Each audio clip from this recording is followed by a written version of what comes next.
Hey guys, TeamFightTonka here. I am going to try something a little different this week. I've been getting some good feedback with the videos I've been doing, but because there's such a huge patch coming out, I want to dive into it and go over some changes with you guys and get some early predictions on where the meta is going to go. I'm a set 4 and set 3's master player right now.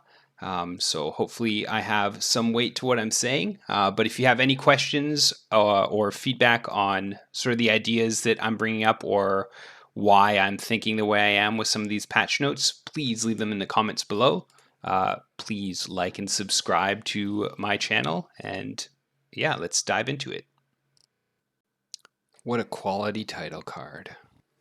Okay, so let's dive right into the system changes themselves.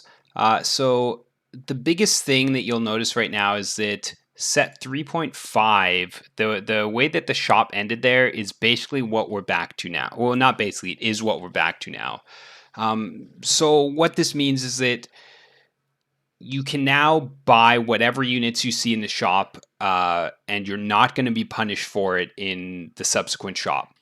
So what was happening is that people were rushing 8, they were rushing 7 to make sure that they'd hit those 4 cost units first, and then they would just not really buy any other units. And what this meant is that because let's say you got a Sejuani in your shop, it means that there is still a chance for Sejuani to show up in your next shop, and you didn't buy the other 4 units, so 4 units are already pulled from your next future shop.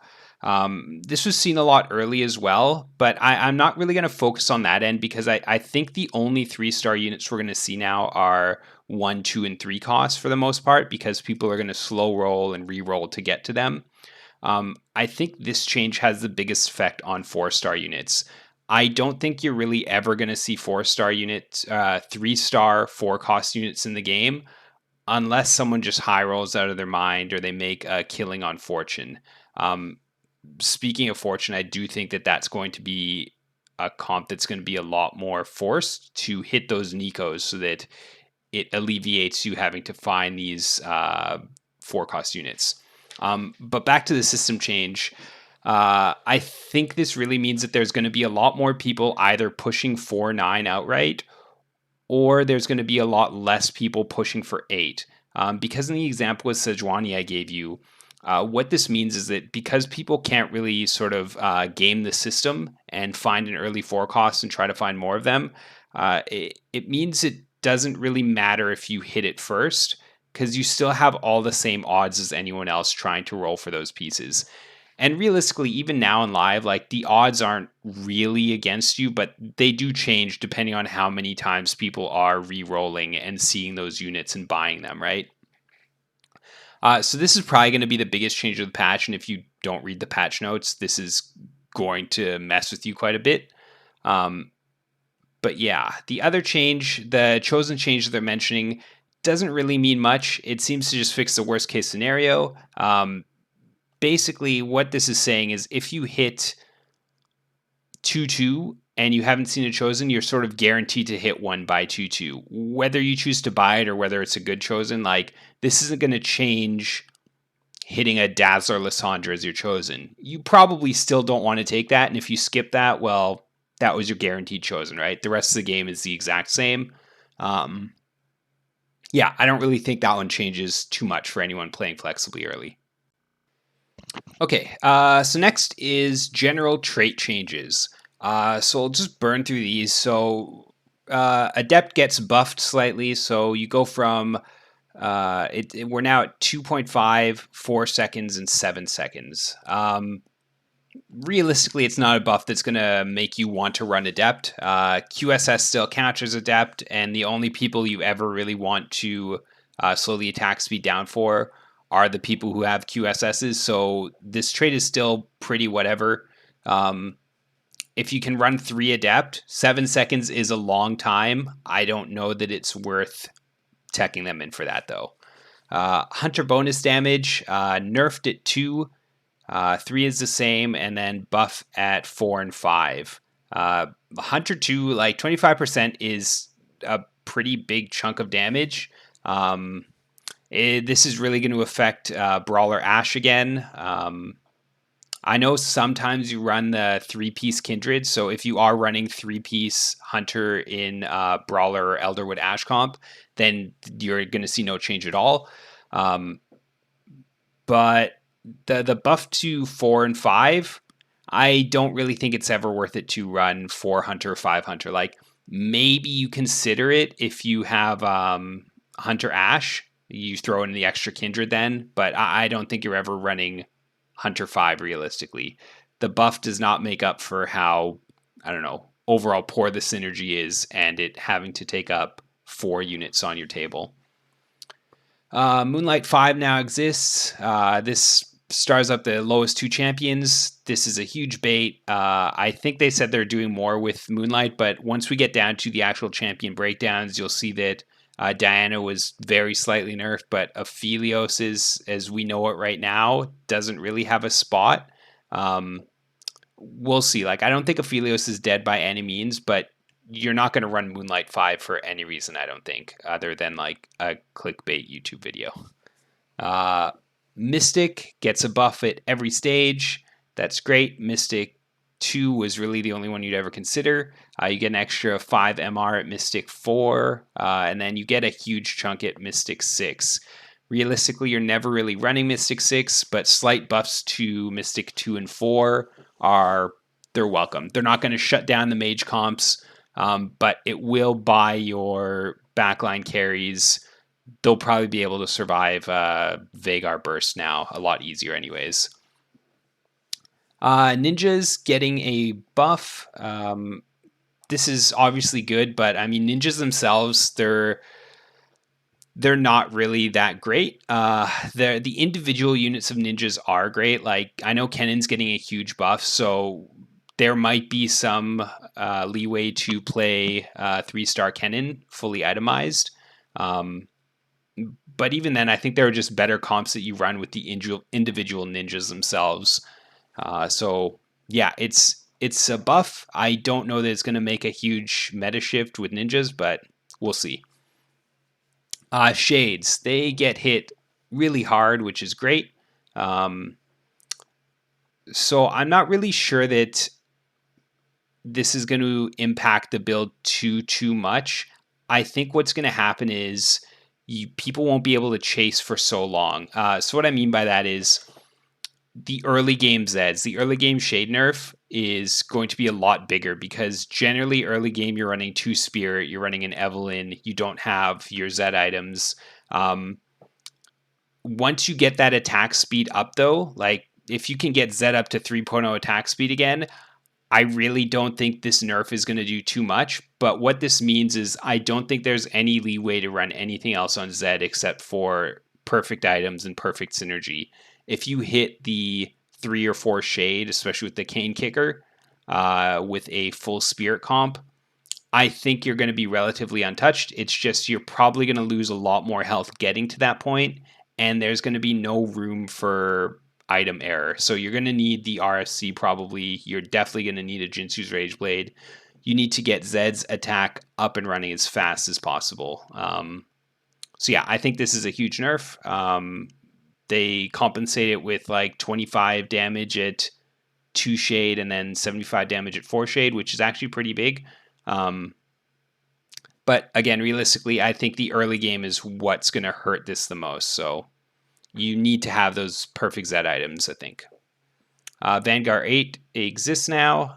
It's a huge bait. There's no reason you would ever run 8 Vanguard. Maybe if you got a million spatulas, but even at that point, you're probably better off pivoting into a different build that can actually do something useful with spatulas.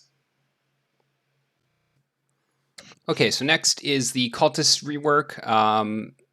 Basically, what this seems to be doing is moving Cultists more towards mech, or a light version of mech. So each star that the Cultist has will grant a 12% bonus to health and attack damage. So, for example, 3 1-star Cultists will grant 36% bonus HP and AD. This is a really important part because if you just look at these numbers here, it looks like a huge nerf, which it is going to be right off the bat. 3 1-star Cultists is a significant nerf to what we see on live now, but they want it to scale. So your breakpoint to make sure that Cultist is still usable and better. As soon as you get all your Cultists to 2 stars, it is automatically better than what it was on live right now. The AD will be slightly higher. I think the AD goes to about 140 when you have 3 2-star Cultists, and the health sits at what 1700 ish. So yes, it's definitely worse early, but it's something that you can chase now and not feel like you're trolling yourself by doing it. The breakdown seems to work at every level where as long as you 2-star all the cultists, it's better than on live. So keep that in mind. Cultists definitely playable, just it's not going to get you free wins early anymore. Not that it was really doing that already, so it's definitely going to feel. I don't think you do a cultist opener without hitting chosen cultists. So, okay, next up we have the divine rework. So basically, the change is that once they hit 50% health or they land 6 attacks, they will remove all crowd control effects and do the ascension. So they'll take 50% reduced damage and they will deal 50% bonus true damage for the duration. So that's the biggest takeaway from Divine is that it is not a permanent state in the game anymore. So from what I'm reading on this, it seems like a very all or nothing comp. I think as soon as you hit that divine state, that is sort of the clock running on your comp where you need to win in whatever X amount of seconds. So if you're running 6 divine, I think you need to basically secure your win in that 10 seconds because once that's gone, unlike most other traits in the game, um, the bonus that you get from being a divine is no longer relevant. You've passed the timer. You're a normal unit again. Not saying that that's bad in any case because I think this really opens up 6 and 8 divine to be viable comps with a fully stacked Warwick with like an RFC or a Jinsu's. I'm not really sure what his build's going to be, but Warwick and Lee Sin, I think they can definitely carry a comp. Like 10 seconds and 14 seconds of being in this crazy buff state is nothing small. What I do think this means, though, is that Bonky Kong is probably going to die this patch, at least the way we've seen it right now, because the 2 divine that he usually relied on is only 4 seconds, and he generally triggers that um, before he's popping off, right? Like he gets to attack and build up those Rage Blade stacks, and then by closer to the end of the round, he's just sort of bopping and taking no damage. But that's not possible with this rework. It'll be interesting to see. I just don't think it's going to be worth running him in a 2 divine comp anymore. He might find his way into 6 and 8 divine, but we'll see. I do think that 4 divine is going to be a splash. So that'll be more exciting, especially if you look at things like duelists or enlightened, where they are inherently running a couple divine already. It might be worth it to tech in an extra 1 or 2 divine to hit that 4 divine threshold. Fortune seems to have gotten slightly adjusted. The basic gist of it is that it is worse if you're winning, but it's gotten better if you cash in. It looks like really they've nerfed the 0, 1, and 2 loss streaks. It seems like they don't want just people running for low streaks and cashing in those bigger values. They want you to intentionally lose, which really, if you're running Fortune, you're probably already losing early anyways. But they want you to chase that big payout. It looks like they reduced the chance of getting 5 costs from 4 loss, which means you can't randomly get a 5 cost unit at like before Krugs. It's not possible anymore. It looks like they buffed Fortune 6. Who cares? You're not going to run Fortune 6. This isn't going to make you keep that all game. Not at a realistically competitive level. It's a chase trait that you don't want to chase. Okay, so let's go over the champion changes. If you notice on the side here, I've been writing out sort of my thoughts to each kit. The champion changes are all written out right here. I'm not going to just retype them all out. So let's just dive into them. So for tier 1, Diana Orbs. She gets nerfed at 4. I guess Diana 4 was maybe a bit oppressive in the one and only build that she would ever get played in, which really doesn't win all the time anyways. Not sure about that nerf. I don't think it kills it. I don't think it really does anything. Elise Health Restore on attack. She gets buffed at 3-star in case you decide to 3-star Elise. Don't think this changes anything. You're not going to chase Elise for an extra 40 health on hit. Nidalee Javelin Toss. So a 10% buff is actually pretty big, but Nidalee still suffers from not being Jinx. She takes roughly the same amount of time to get ramped up. She uses the same items.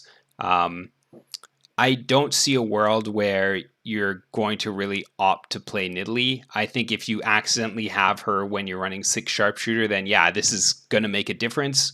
It's a buff to Sharpshooter. I don't think it's a buff to Nidalee. There's no world where I see myself opting into Nidalee unless I get maybe 5 or 6 in the opening rounds and I decide to go for a 3-star on her. That's just my 2 cents on her. Tier 2 champions, Aphelios' turrets now stop firing while Aphelios is disabled. I don't know what to think about this one. Yes, this is absolutely an Aphelios nerf.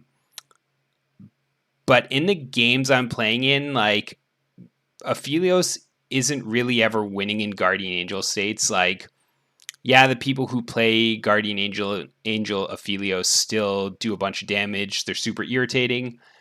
This just seems like, I guess, a nice quality of life change, but the top builds with Aphelios right now are QSS, Jinsu's Rageblade, and Giant Slayer. Like, I don't think that this is going to have the change that everyone thinks it's going to have. I think Aphelios right now can still absolutely be played. I was not seeing any issues with the way he was before this change came in, I guess. Like, you chase that 4-star Aphelios, and if you don't hit it, it's like such a 1st or 8th build. I think it's going to be easier to hit this Aphelios now because I think people are going to read this change and they're going to think he's dead and they're just going to stop trying to go for him.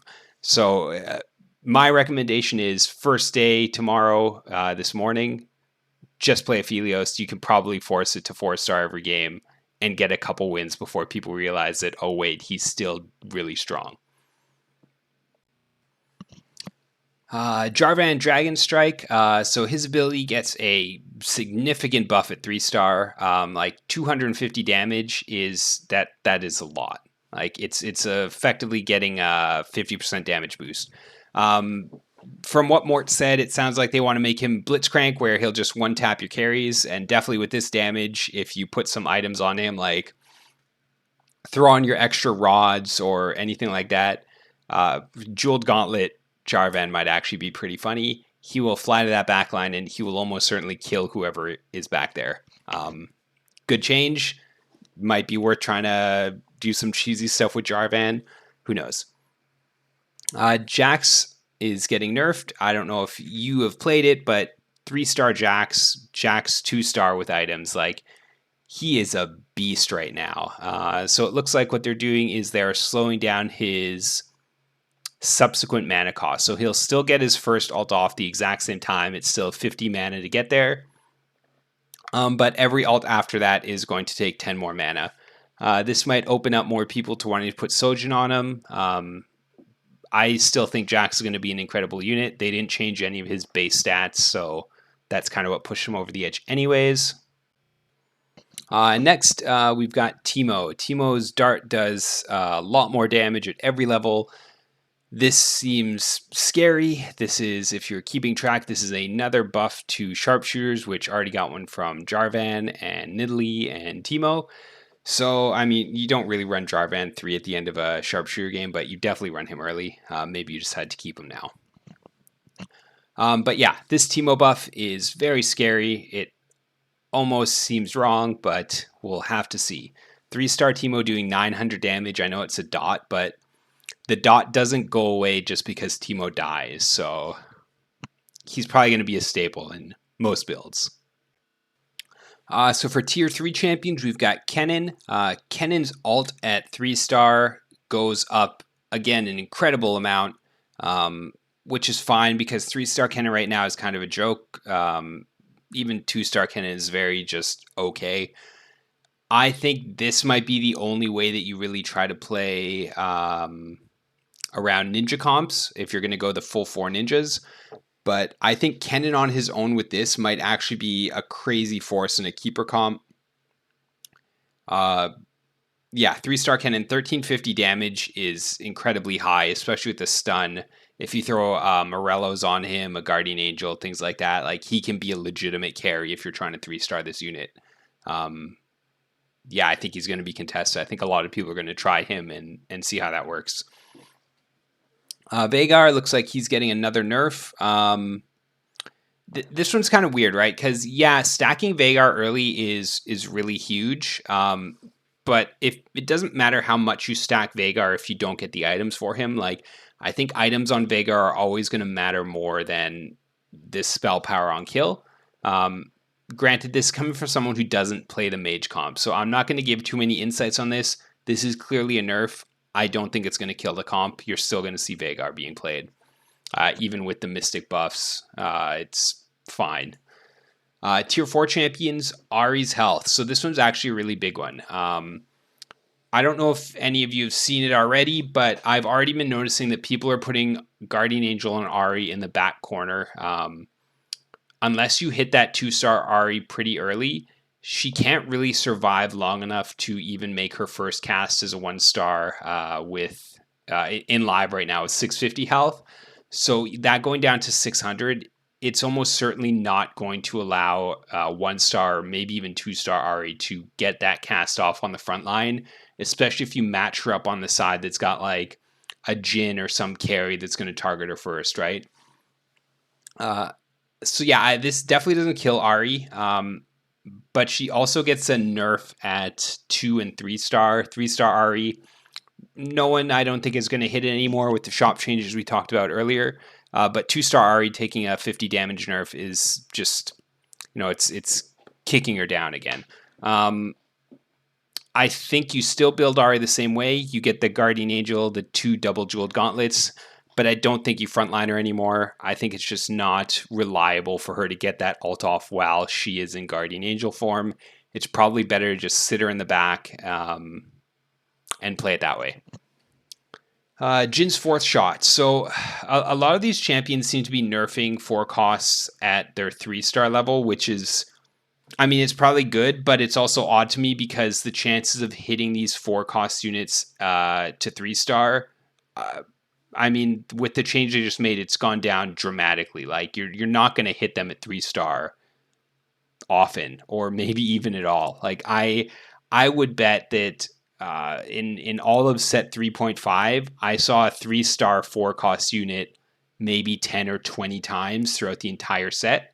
So yeah, I don't really think any of these changes for these tier 4 units really matter because they're only getting nerfed at their 3 cost levels, and I don't think anyone's going to hit them at 3-star. So we'll just leave that one at that.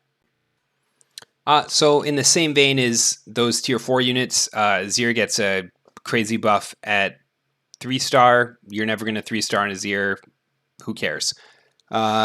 Kayn actually gets a sizable nerf at 1 cost. And, they actually nerfed it from... So in the old patch notes I read, this is going from 75 to 65%, but they've actually nerfed his shadow form by 25%. So 1-star Kayn definitely still going to be playable, but he's just not going to be as oppressive as before, especially if people throw him in without any items. That said, 2-star Kayn, still a monster. If you are someone who played red Kayn, still the exact same. But yeah, blue Kayn nerfed quite a bit. I don't really think this does anything. This isn't going to mean that you're going to see an early Kayn and decide not to play him. You still play Kayn. Like 50 damage, it's a nerf, but whatever. If you position Kayn properly, you don't play Kayn for his early damage. You play him for his mana reave and targeting out solo units. And if he's spinning on a solo unit, you're not going to miss the 50 damage while he just destroys them by himself anyways. Lilia, she seems to be getting a slight nerf and then a slight buff. So basically they're splitting the 3.5 on both, and they're making it 3 at 1 cost and 4 at 2 cost. That's great. This is a buff to Lilia 2 cost, because generally you're not just going to play...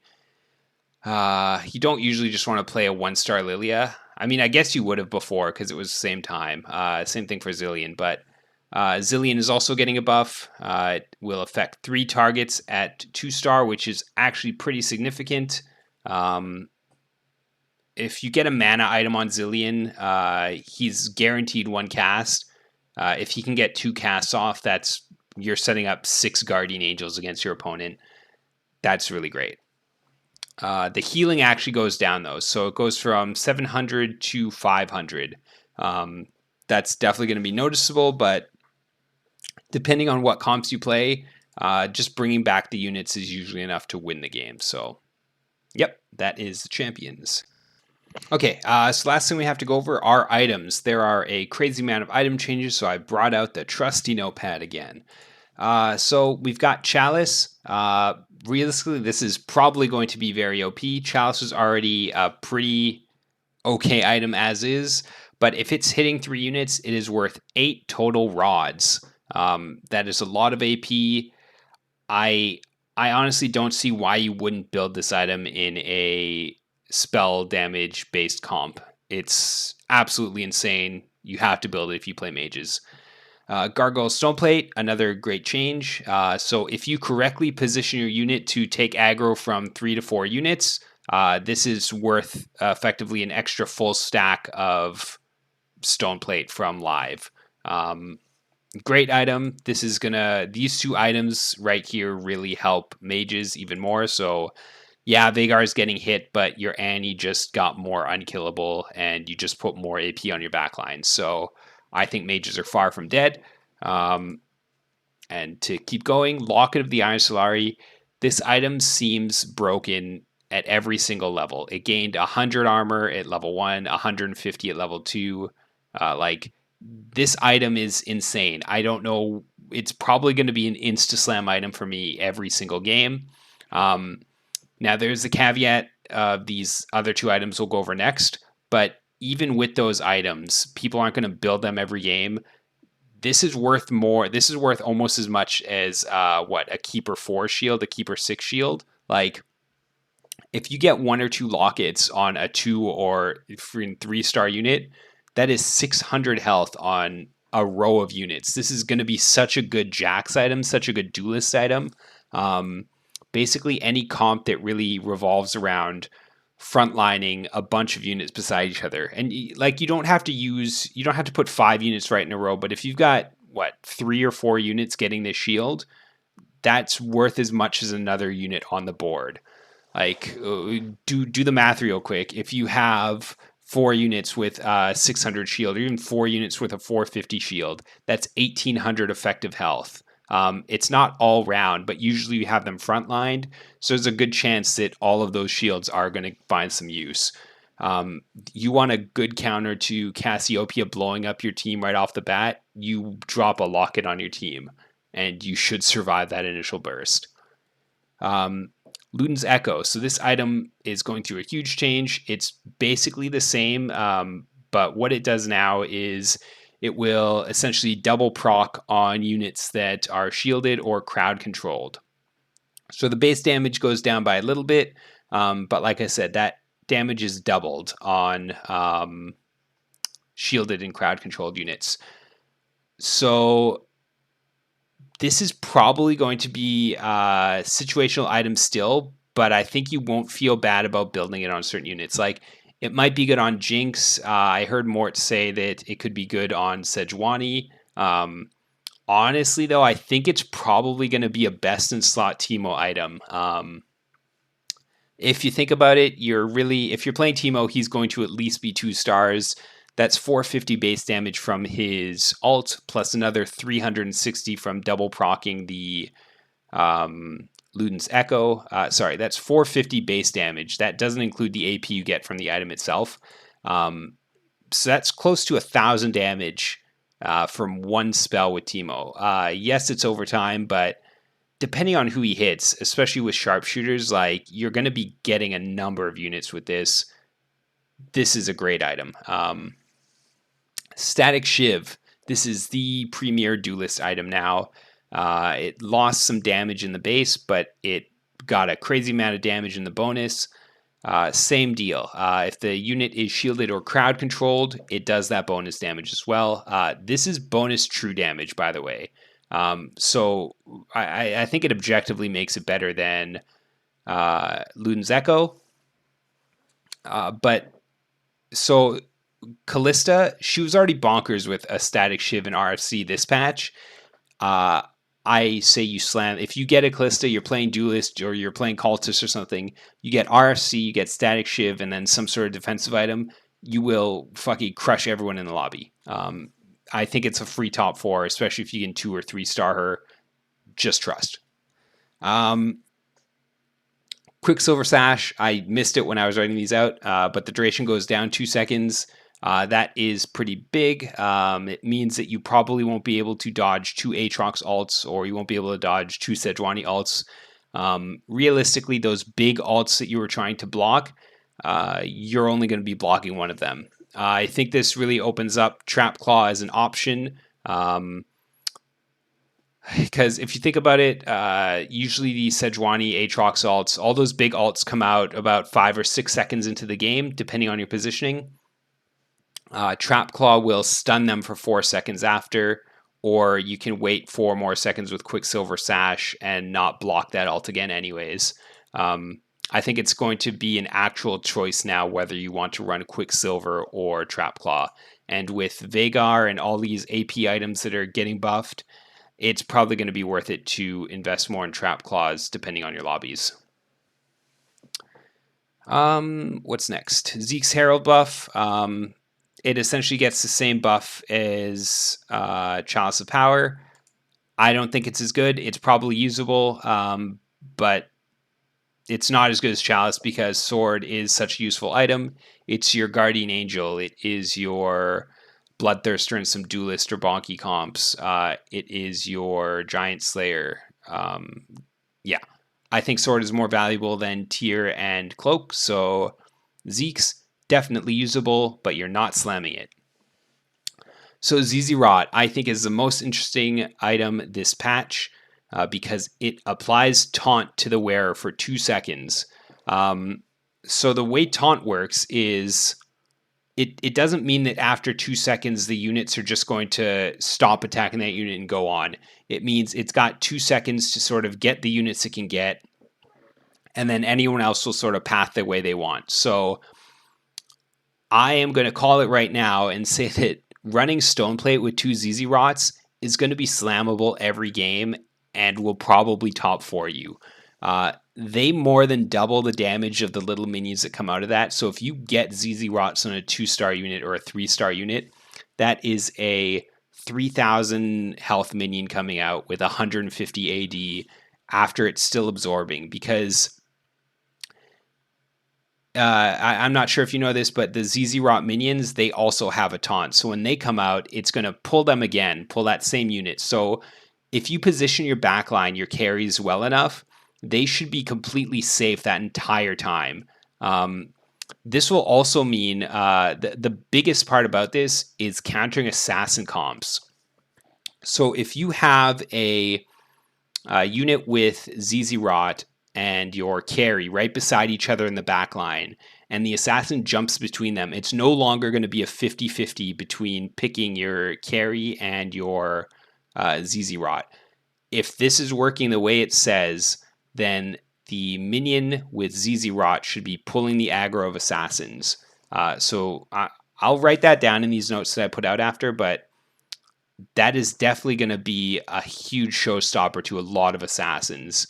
It could mean they never actually get to your carry, because once they kill your ZZ Rot unit, the taunted minions that come out of that are going to be just as good. They're going to pull the aggro again.